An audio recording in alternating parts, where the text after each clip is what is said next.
Bonjour à tous, alors comme prévu on se retrouve pour une autre vidéo d'actualité. Cette fois-ci je vais plus focus sur la catégorie donc classique physique. Et avant de parler de l'Arnold Classic, donc je vais commencer avec deux news assez récentes.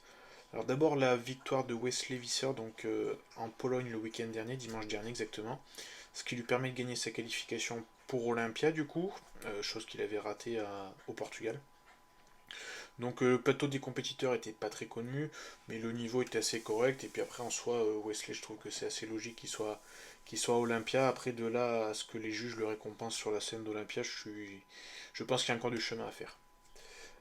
Enfin, une news un peu plus pro français en tout cas, avec Geoffrey, donc alias Jojo Rush, qui dorénavant il travaille avec Yacine Nassir, j'espère que je le prononce bien. Donc c'est son nouveau préparateur après avoir travaillé avec Théo dernièrement, Théo le guerrier. Et donc là il a décidé de ne pas faire l'Arnold Classic UK comme c'était prévu, mais de faire un des shows européens qui seront après Arnold UK. Donc ça sera soit en Pologne, soit à Prague par exemple, ou peut-être Roumanie. Donc voilà, on passe à l'Arnold Classic du coup maintenant. Alors c'est dans 3 semaines. Comme pour les Open, il y a une line-up qui est quand même assez terrible. Euh, je vais vous faire donc du coup un petit peu un récap des compétiteurs qui sont actuellement officialisés sur la page de l'Arnold Classic. Normalement elle est à jour, à peu près en tout cas, donc on verra ça en détail. Et je commence avec donc le champion en titre, quatrième du dernier Monsieur Olympia, c'est Alex Cambronero, toujours coaché par Neil Hill. On a pu voir quelques photos de lui dodo notamment sur cette préparation. Ça reste un des favoris, voilà, après à voir suivant aussi ce qui va arriver en face. Et notamment, il va y avoir Brian Jones, donc cinquième à Olympia l'an dernier pour son premier Monsieur Olympia. Un physique que l'on remarque directement, je trouve, quand il arrive sur scène. Bon, bah déjà, il est grand, puis ouais, il a quand même pas mal de choses qui ressortent. En plus, sur Instagram, il partage pas mal de ses entraînements, donc ça permet aussi de voir où il en est dans sa préparation. Et ça confirme aussi le fait qu'il a un physique qui est même assez incroyable, très massif, on dirait pas forcément un classique physique notamment. Après, il a un petit bémol entre guillemets, c'est ses cuisses, dans le sens où il est très longiligne, il a un haut du corps qui est, comme j'ai dit, bah, impressionnant, et à la fois il a pas trop de mollets, pour pas dire qu'il en a pas. Donc ça va être une question d'équilibre et une question d'ajustement sur les derniers jours. En tout cas, je pense qu'il faut compter sur lui pour l'Arnaud Classique quand même. Autre favori donc pour cet Arnold Classic, et surtout après sa deuxième place l'an dernier à Monsieur Olympia, c'est Terence Ruffin. Pas besoin de le présenter, hein. Là, il a fait pas mal de guest posts sur ces derniers temps, donc à partir du moment où il a attaqué sa préparation. On sait aussi qu'avant d'attaquer sa préparation, il s'est fait opérer donc pour enlever sa gynécomastie. Donc à voir s'il sera vraiment prêt pour cet Arnold, ou il se laisse l'Arnold en échauffement avant Olympia qui aura lieu 2 semaines après. Donc en tout cas, voilà, c'est quelqu'un, bah, il n'a pas grand chose à prouver. S'il était deuxième l'an dernier, c'est pas pour rien. Ce que tout le monde attend de lui, peut-être, ça va être son posing, parce que ben, c'est un des meilleurs poseurs de l'IFBB. Et d'autant plus que, pour ceux qui ont suivi la vidéo de la semaine dernière, Cédric McMillan, du coup, ne fera pas l'Arnold Classic, pardon. Donc, ça sera Terence Ruffin, un des poseurs que l'on attendra avec impatience. Je passe rapidement sur Courage Para, j'espère que je le dis bien d'ailleurs, qui avait obtenu sa qualification pour Olympia déjà lui, donc l'an dernier en décembre. Donc voilà, là il va faire l'Arnold Classic, c'est la troisième fois qu'il fait l'Arnold Classic il me semble. Et on dirait qu'il a pris un petit peu de la masse depuis décembre dernier, mais je pense pas qu'il fasse partie des favoris malheureusement pour lui. Rapidement aussi je passe sur Jarek Crew, qui me paraît aussi être un peu en retrait globalement par rapport aux autres compétiteurs, donc je passe brièvement. Un autre compétiteur que vous avez dû suivre dernièrement, c'est Fabien Mayer, donc un Autrichien qui a gagné Alicante le mois dernier et donc qui est qualifié pour Olympia. Pour moi, je trouve qu'il a vraiment un très bon physique, il est très esthétique. Pour moi, il est complet, il n'a pas forcément de points faibles, de dos, il est très bon. Donc il fera partie des favoris à mon avis sur cette line-up, hein. En tout cas, voilà, il a le côté classique, et puis je pense que le passage à la NPC était un très bon choix pour lui. Et donc, hâte de le voir sur la scène avec les Américains. Danny Younan aussi qui fera donc l'Arnold Classic après avoir gagné New York Pro en début de saison, on va dire, de bodybuilding cette année. Donc il s'entraîne avec Chris Cormier pour cette prépa. Je crois que c'est la première fois qu'il travaille avec, il me semble. Son préparateur, ça reste Georges Farah, mais là pour les entraînements, c'est comme Sergio Oliva Junior. Il a choisi aussi de s'entraîner avec Chris Cormier. Sergio, lui, c'est avec Dennis James, mais ils s'entraînent au même endroit, en tout cas à San Diego, il me semble, si je dis pas de bêtises.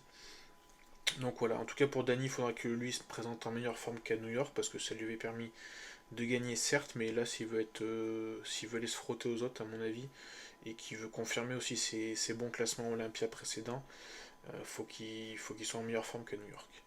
Ensuite, j'enchaîne avec Tony Tavares. Alors là aussi, c'est un physique qui est assez incroyable à regarder, comme Brian Jones, moins massif, mais lui, il a une ligne qui est quand même assez belle à regarder, assez esthétique.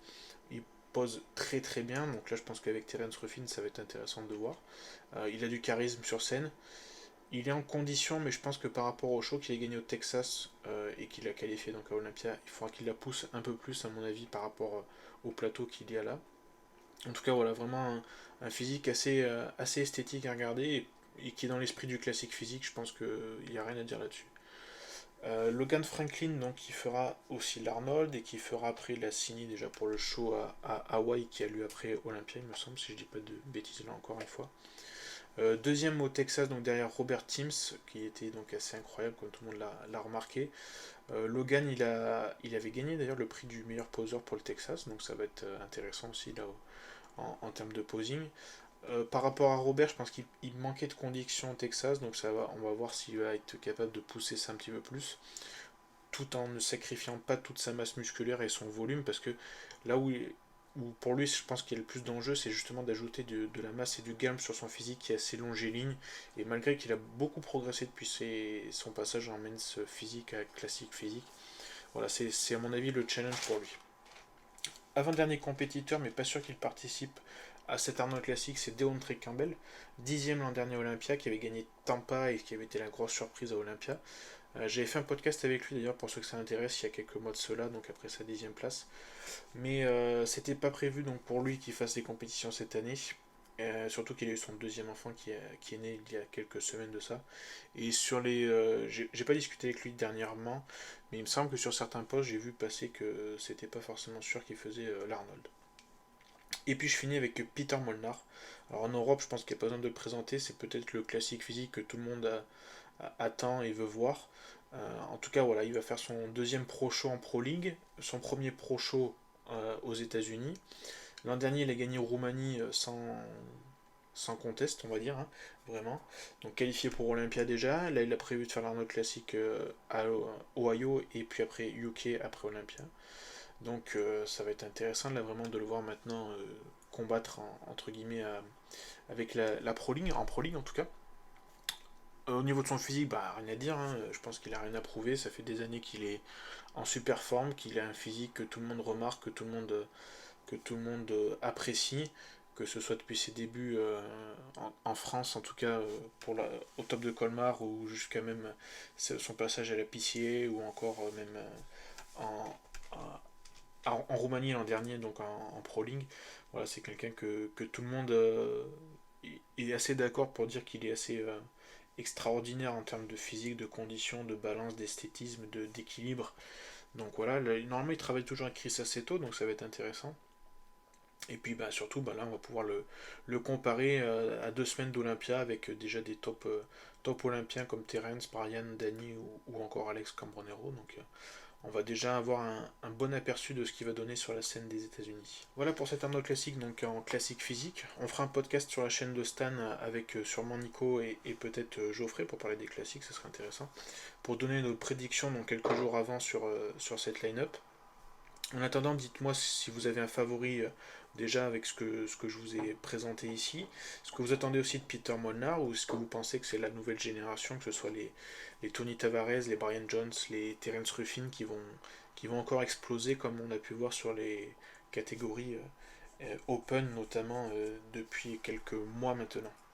Voilà, puis suivez-moi sur Instagram si vous voulez avoir des news un peu plus régulières. Quotidiennement, je poste des informations sur le monde du body, donc si vous voulez avoir plus d'infos, allez sur la page Instagram. Et puis en attendant la nouvelle vidéo d'actualité, bah, je vous remercie d'être encore présent et puis on se retrouve très vite du coup pour une nouvelle vidéo.